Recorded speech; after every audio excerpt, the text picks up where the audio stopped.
It cost Argentina $600 million to stage the '78 World Cup, the most expensive soccer jamboree ever. And when they won it, 25 million Argentinians erupted into the most remarkable outburst of joy without malice the world has ever seen. That is the power of the World Cup, the single most prized trophy in sporting history. This is the story of the 11 tournaments to date, of the 46 winners and losers, and of soccer, the game of the century.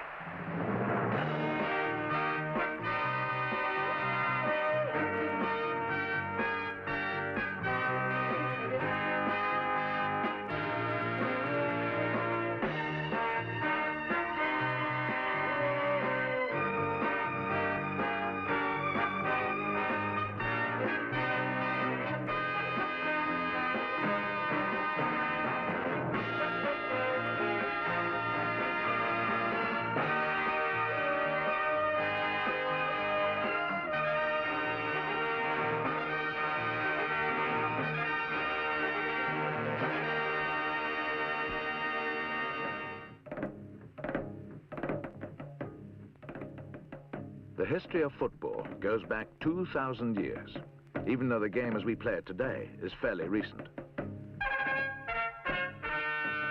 On summer feast days in the Piazza della Signoria, Florence, a Renaissance version of football with 27 players on each side is still played.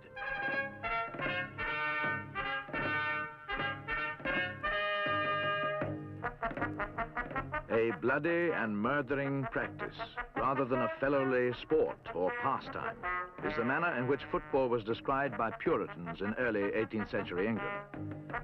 It was played to undefined rules by any number of people for any length of time in parks or highways. The matches often became very violent. King Edward II had banned football in London on pain of imprisonment because of great noise in the city caused by hustling over large balls, from which many evils may arise. Early versions of the modern game were played in the public schools and universities of England in the first half of the 19th century. Winchester, Eton and Harrow each had their own teams and their own rules. The Eton War game is still played each year on St. Andrew's Day. 20 players from each side battle it out on a pitch 120 yards long by 6 yards wide, the goals being a tree and a garden door. In all the years that the game has been played, only 2 goals have ever been scored.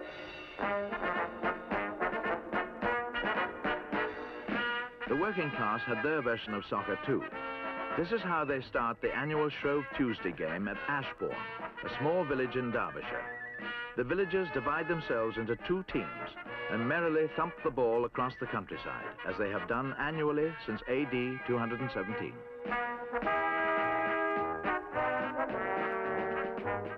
In 1863, the foundations of the game were first laid by the British in a London public house, the Freemasons' Arms, when the Football Association was formed. From that day, the modern game began to take shape, and uniform rules were developed. Never again would the village football match be quite the same. The man in black is a referee. In 1878, he was allowed to use a whistle for the first time. Rigid crossbars were introduced in 1883. A record of the goals was kept by scoring knife cuts on the goalposts, hence scoring a goal. Goal nets appeared in 1891. One of the first examples of international soccer was when Renton Football Club came down from Scotland and defeated 2 English clubs. They declared themselves world champions. In 1872, true internationalism had begun with the meeting of England against Scotland. It ended diplomatically in a goalless draw. The earliest film of the old enemies meeting is from 1907 in Newcastle, where once again a draw was the result, 1-1.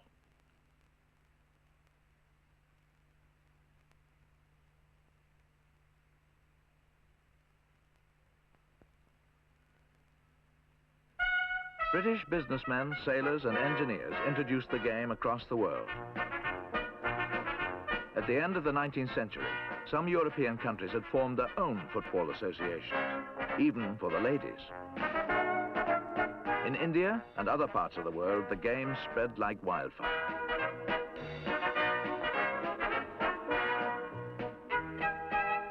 In 1894, football was played in Austria for the first time.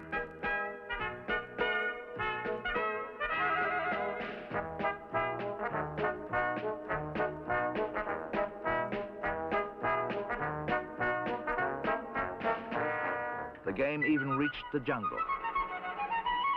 However, it had taken the French to see the potential of football as a world sport. In 1904, the International Federation of Football Associations, or FIFA for short, was formed. The foundations for the World Cup had been laid. When war came, patriotism was the order of the day, and that went for footballers too.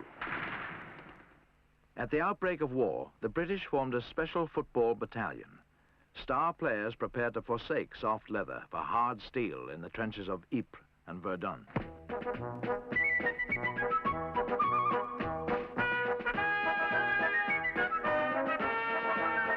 The French had their regimental competitions as well.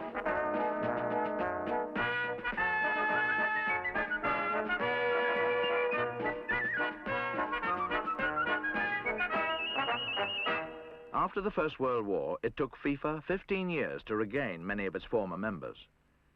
Much of the credit for this was due to Jules Rimet, a publisher, who became president of FIFA in 1921 at the age of 48.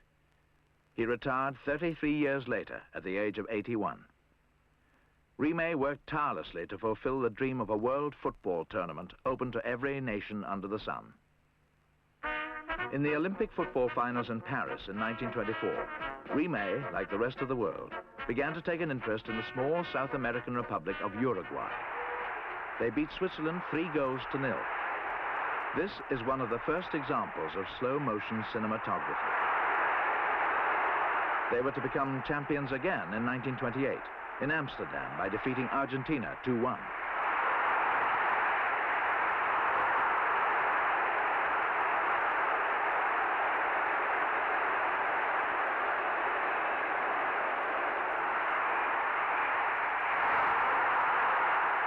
Rimet persuaded the president of Uruguay to hold the first World Cup.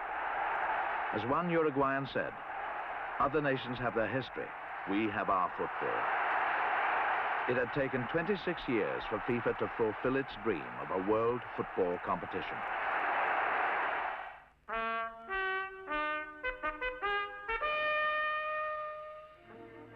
Four European nations decided to enter for this first World Cup.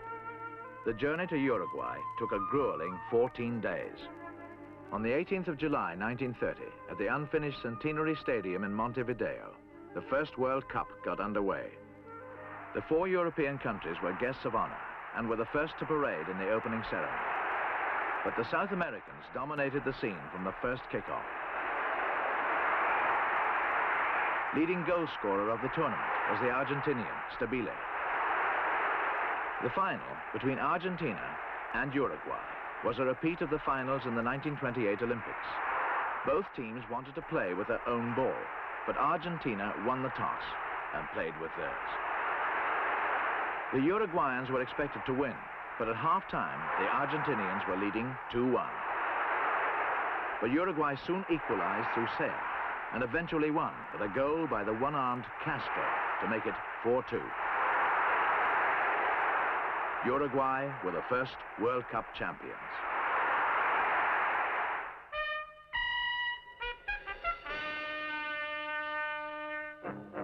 In 1934, 32 countries entered for the second World Cup in Rome. With the eyes of the world focused on his country, Mussolini cunningly turned the event into a huge public relations jamboree for his fascist party. Italy reached the final against Czechoslovakia.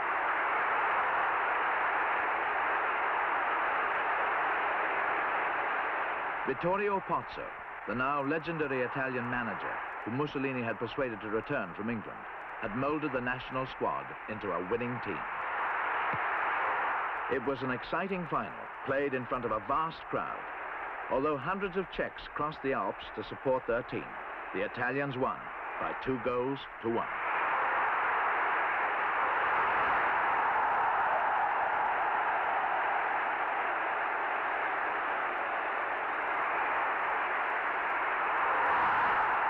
Besides the gold statuette, the team carried off 10,000 lira each. Whatever reservations FIFA had over the tournament's political implications, the World Cup had proved itself as a major sporting event.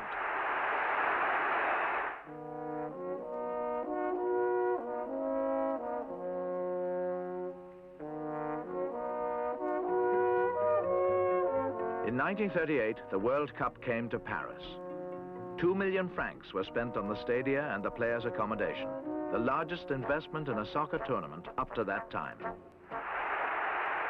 Goal scoring was high. Brazil met Poland in the first round, winning 6-5.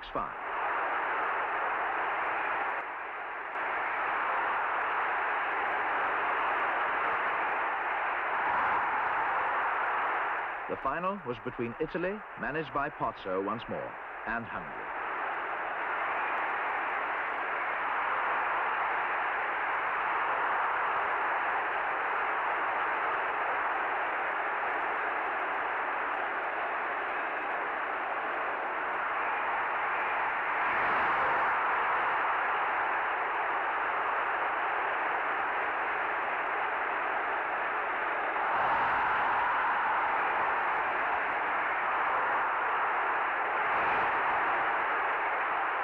Italy deservedly won the match by 4 goals to 2 and had lifted gold for the second time. For FIFA, the French finals were a sporting and financial success. Pozzo and the Italians were jubilant. But once again, Europe went to war.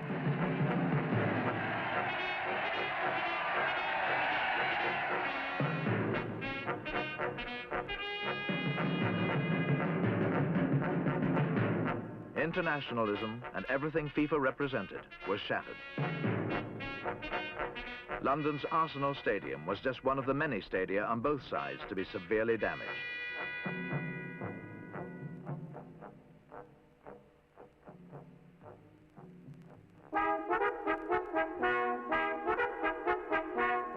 The fourth World Cup was held far away from the ravages of war-torn Europe. The year was 1950. The country, Brazil.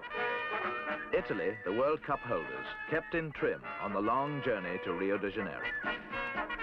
The major matches were held in the famous Maracana Stadium, which holds 205,000 and is still the largest football stadium in the world.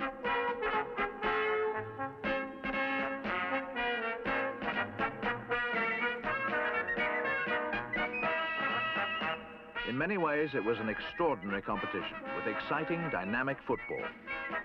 Unfortunately, India withdrew when FIFA insisted that they should wear football boots. England, with Billy Wright and Stanley Matthews in the team, reached the World Cup finals for the first time and lost 1-0 against the United States. Nobody could quite believe it.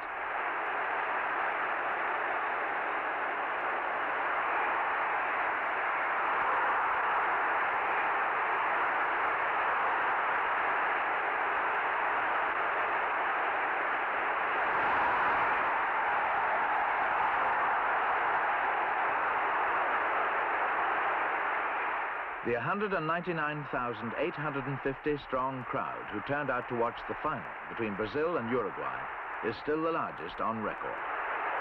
It was completely unexpected that Uruguay should triumph.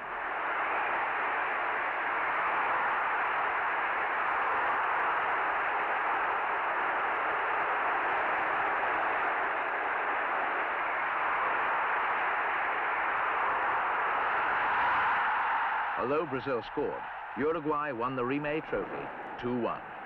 Nobody could quite believe that either. There were mass faintings, hysterics, even suicide. A samba had been composed called Brazil the Victors. It was never played. The 1950 World Cup proved that it was the world's most important football tournament.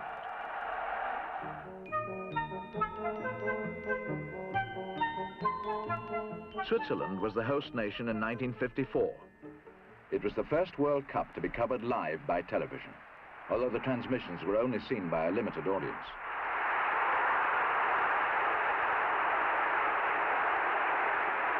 Goal scoring reached incredible highs. 140 goals were scored in the 26 games.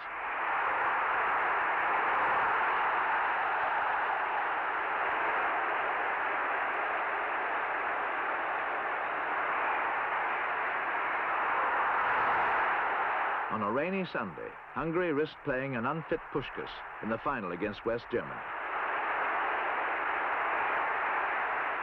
The gamble seemed to work. Hungary scored twice in the first 8 minutes.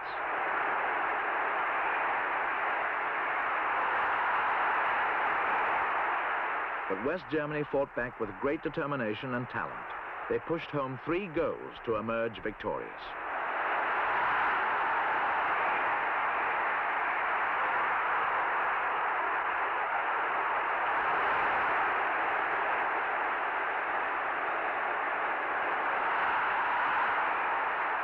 It was Hungary's first defeat in 30 internationals.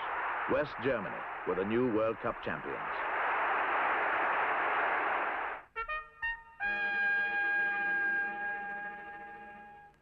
The venue for the 1958 World Cup was Sweden. Brazil's exciting players, Pelé, Bava and Didi, and their team's new ideas, gave the world a feast of entertainment. Television covered it extensively for the first time. Brazil introduced a new system, 4-2-4. 4 defenders, 2 midfields and 4 forwards. And the world took note. In the final, mighty Brazil met gutsy little Sweden. A David and Goliath situation. David even struck the first blow.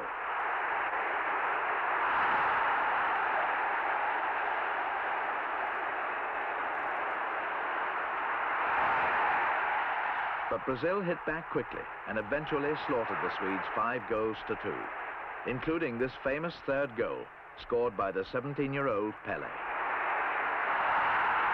It made him a national hero. This is Pelé of Brazil, the greatest football player of all time. On October the 1st, 1977, he retired from full-time professional soccer. That day, the Giants Stadium in New York was filled with 70,000 people and a great deal of emotion.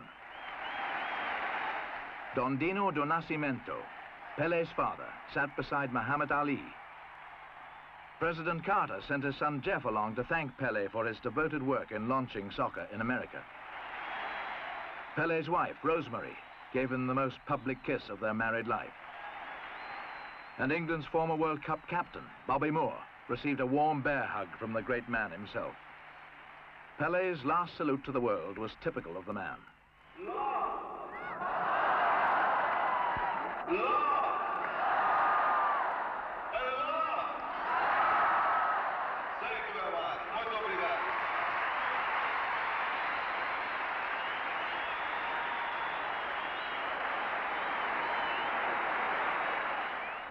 The match between the New York Cosmos and Santos of Brazil symbolized Pelé's long career in soccer.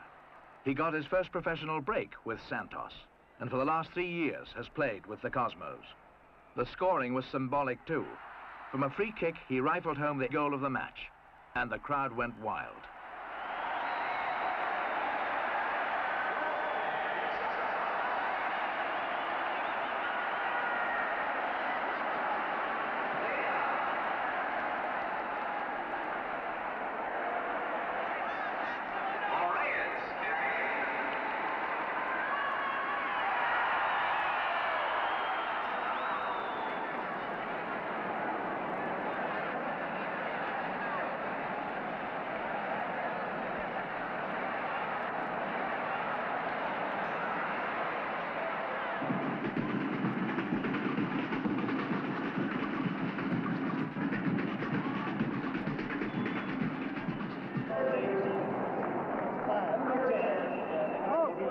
At half-time, Pelé took off his number 10 shirt and presented it to his father as a souvenir. No Cosmos player will ever wear number 10 again. Pelé finished the match in the white shirt of Santos.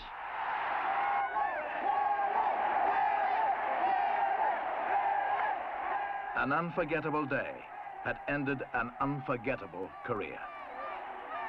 It began near São Paulo, Brazil, in the town of Três Corações, when Edson Arantes do Nascimento, better known to the world as Pelé, was born on October the 23rd, 1940.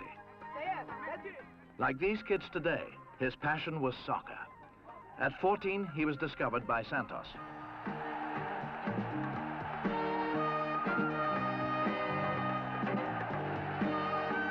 At 17, this goal made him a national hero, and Brazil won the 1958 World Cup in Sweden.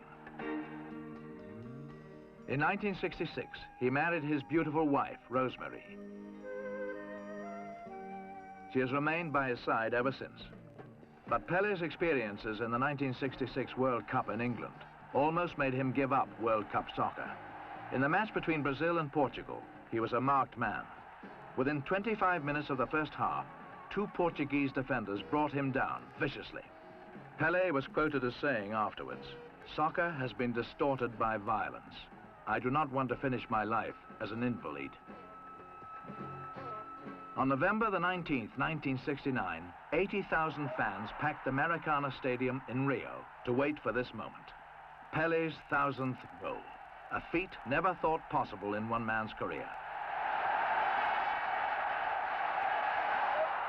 For Brazilians, and Pelé especially, the 1970 World Cup in Mexico is the most memorable. In the final against Italy, Pelé scored the first goal, thus assuring Brazil's success. They were the first team in history to win the World Cup 3 times, and were specially honored by being allowed to keep the Jules Rimet trophy. It now resides at the headquarters of the Brazilian Football Confederation in Rio de Janeiro. Later that year, Pelé went to France, the world's first ambassador of football. A year later, he retired from the national team. But his career was by no means at an end. Warner Communications, the American entertainment giant, lured Pelé out of retirement to play for the New York Cosmos. His 3-year contract was estimated to be worth $4.5 million. Almost single-handedly, he launched soccer in America. In the summer of '77, Pelé's last season in America, the Cosmos were unbeatable. The Cosmos versus the Tampa Bay Rowdies. In a round of playoffs for the U.S. Soccer Bowl Championship, the superstar of superstars delighted the crowds with a virtuoso display that proved why, at 36, he was the highest-paid footballer on earth. 10 days later, the Cosmos beat the Fort Lauderdale Strikers, and Pelé is watched by the biggest crowd ever to see a soccer match in North America, 77,691.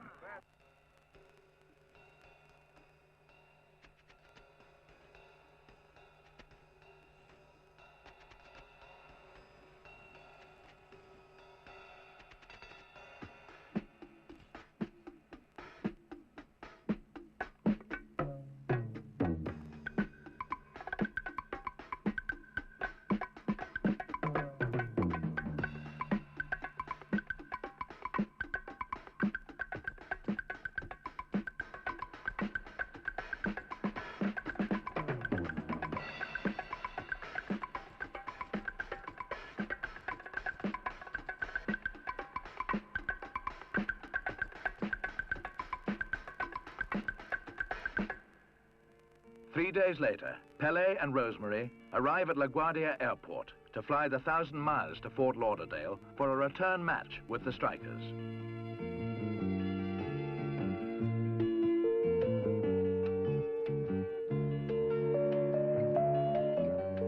Even at that time in the morning, he can't escape the autograph hunters or the tiredness of a tight schedule.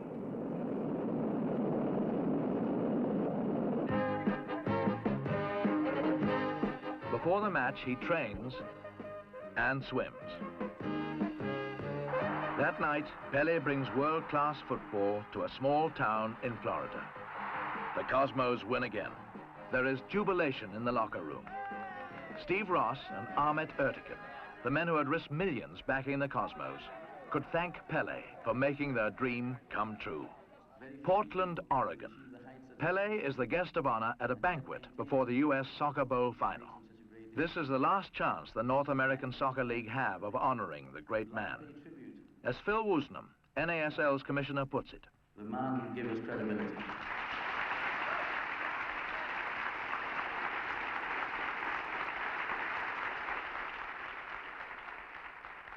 One of the headlines said, Pelé, quote, "My mission is accomplished." But for all the tributes, Pelé is essentially a modest man. I just want to say thank you for all the players and Liga, all the people which support me. On the day of the final between the Cosmos and the Seattle Sounders, Pelé was in great form. Although Seattle was strongly supported by the Portland fans, they lost to the Cosmos 2-1 in a hard-fought match.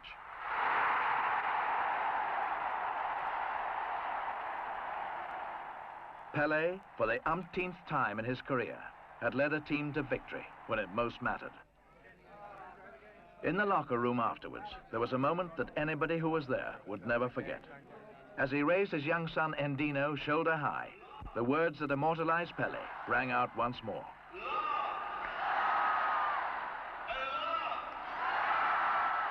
Brazil were World Cup champions for the first time.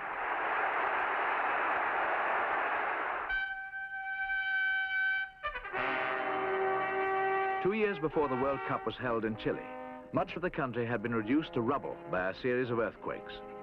Despite the devastation, the president of Chile's Football Federation, Carlos Ditborn, pleaded with FIFA to let his country continue to stage the tournament. By 1962, a fine stadium had been built in Santiago.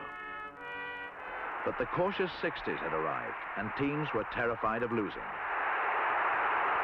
Sadly, these finals included the now famous Battle of Santiago, the Chile v. Italy match, which Chile won 2-0. It was full of violent incidents, which FIFA referee Ken Aston of England did his best to control.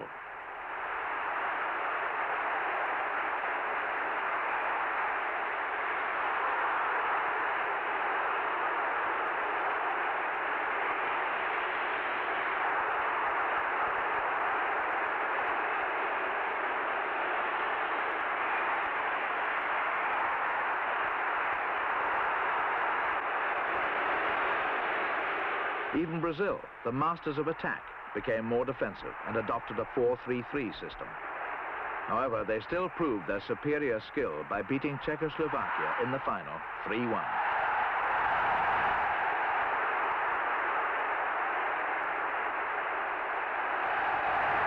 For the second time running, Brazil won the remade trophy.